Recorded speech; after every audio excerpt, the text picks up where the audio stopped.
If you bought drugs from someone and now you're being told you're part of a drug conspiracy, you need to hear this.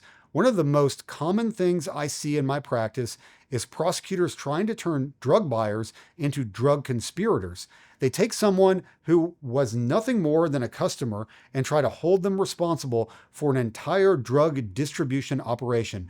The penalties jump from months to decades, sometimes life in prison. But the law does not allow that automatically. There is a well-established legal defense called the buyer-seller exception. And today I'm going to walk you through exactly how it works, why it matters, and what you need to know if you're facing this situation. So let's start with the basics. Under federal law, drug conspiracy is charged under 21 USC 846. That statute says anyone who agrees to violate federal drug laws face the same penalties as if they actually committed the crime. That's a powerful tool for prosecutors because it means they don't have to prove you sold drugs, distributed drugs, or even touched drugs.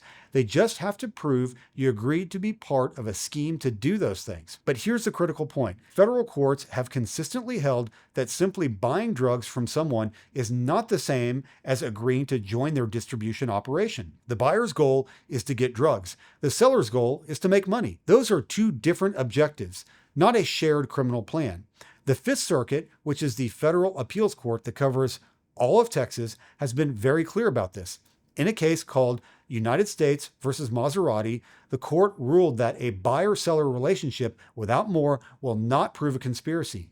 And in an important en banc decision, United States versus Delgado, the full Fifth Circuit explained that this rule exists specifically to protect people who are simply purchasing drugs from being hit with a much harsher penalty meant for distributors. That's binding law here in Texas. Every federal judge in this state has to follow it.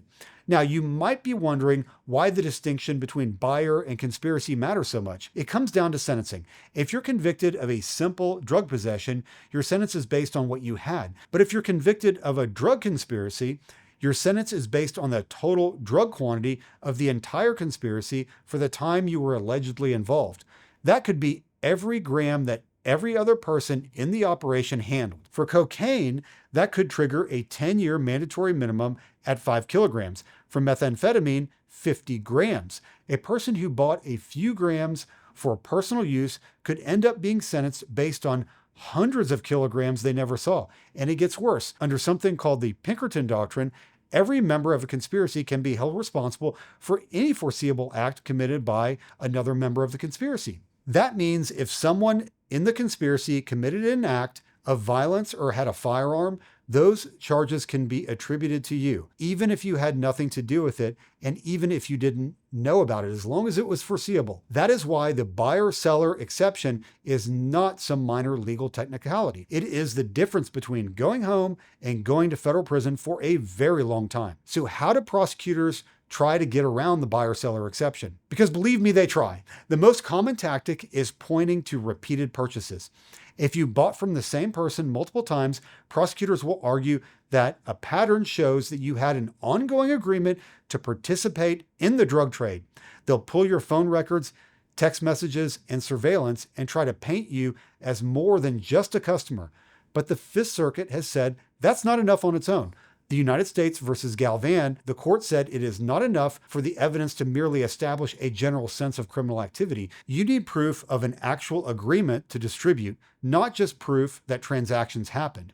What prosecutors really look for are factors that push a relationship beyond simple purchase. What prosecutors really look for are factors that push a relationship beyond a simple purchase. Things like whether you received drugs on credit or consignment, because that suggests the seller had a financial stake in your resale. Whether you helped the seller find new customers, whether you provided information about law enforcement, whether there was an understanding that you would resell what was bought, whether you had a financial stake in the seller's operation beyond purchase. The quantity of drugs matters too. If you're buying amounts that are way beyond personal use, prosecutors will argue you intended to redistribute. But even large quantity purchases standing alone do not automatically equal conspiracy. The government still has to show there was an agreement to work together. Each of these factors is considered individually, and no single one is automatically decisive. Courts look at the totality of the circumstances. Now, I should mention that this isn't just a federal issue, it's a state court issue too. The equivalent charge is engaging in organized criminal activity under Texas Penal Code 7102. That statute requires proof that someone intended to participate in a combination of 3 or more people engaged in a criminal activity. Here's an important difference. Federal conspiracy only requires 2 people. Texas organized criminal activity requires 3. So a simple 2-person buyer-seller relationship can't even support an organized criminal activity charge in Texas state court. But the penalties under 7102 are severe. If you're convicted, the punishment is 1 category higher than the underlying offense. So a second-degree felony carrying 2 to 20 years becomes a first-degree felony carrying 5 to 99 years or life. For someone who was just buying drugs, that kind of penalty increase is devastating. The good news is that Texas law also recognizes that a customer relationship is not the same as membership in a criminal organization. The prosecutor has to prove you intended to participate in the combination's ongoing criminal activities, not just that you completed a transaction. If you've been charged with drug conspiracy and you were only a buyer, the defense strategy centers on showing the court that the relationship was nothing more than a commercial transaction, no shared criminal objective, no agreement to participate in distribution, no conduct that went beyond purchasing. There are several ways to build that defense. First, you challenge the government's evidence of an agreement. The prosecution has to prove beyond a reasonable doubt that you knowingly and voluntarily joined a conspiracy. Just knowing your seller was part of a larger operation is not enough. Being around when drug conversations happened is not enough. Even benefiting from drug activity is not automatically enough. The government has to prove you agreed to participate. Second, you look at motions to suppress. A lot of the evidence in these cases comes from wiretaps, cell phone records, and surveillance obtained through search warrants. If any of that was obtained in violation of your Fourth Amendment rights, it can be thrown out.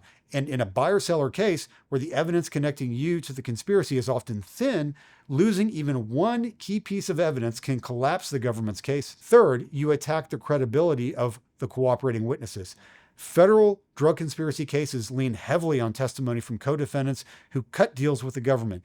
These witnesses have every reason to exaggerate your role in the conspiracy to make their own deal better. Exposing those biases at trial is essential, and I cannot stress this enough. If you are being investigated, do not talk to law enforcement. Do not give a statement. Anything you say can and will be used to establish that there was an agreement. Even innocent comments about your relationship with a seller can be twisted into evidence of a conspiracy. Exercise your right to remain silent and call an attorney immediately. The buyer-seller exception is one of the most important defenses available to someone who has been swept up in a federal drug conspiracy case. It exists because the law recognizes that buying something, even something illegal, does not make you a business partner with a person who sold it to you. If you or someone you know is facing drug conspiracy charges in Dallas or anywhere else in Texas or the United States, I want you to know that these cases can be fought. The government does not always have the evidence they need to prove you were anything more than a customer. I'm Michael Lowe. I've been a criminal defense lawyer here in Texas for over 25 years, and before that, I was an organized crime prosecutor. I know exactly how these cases are built and how to argue them. My office is here in Dallas, and I offer free consultations.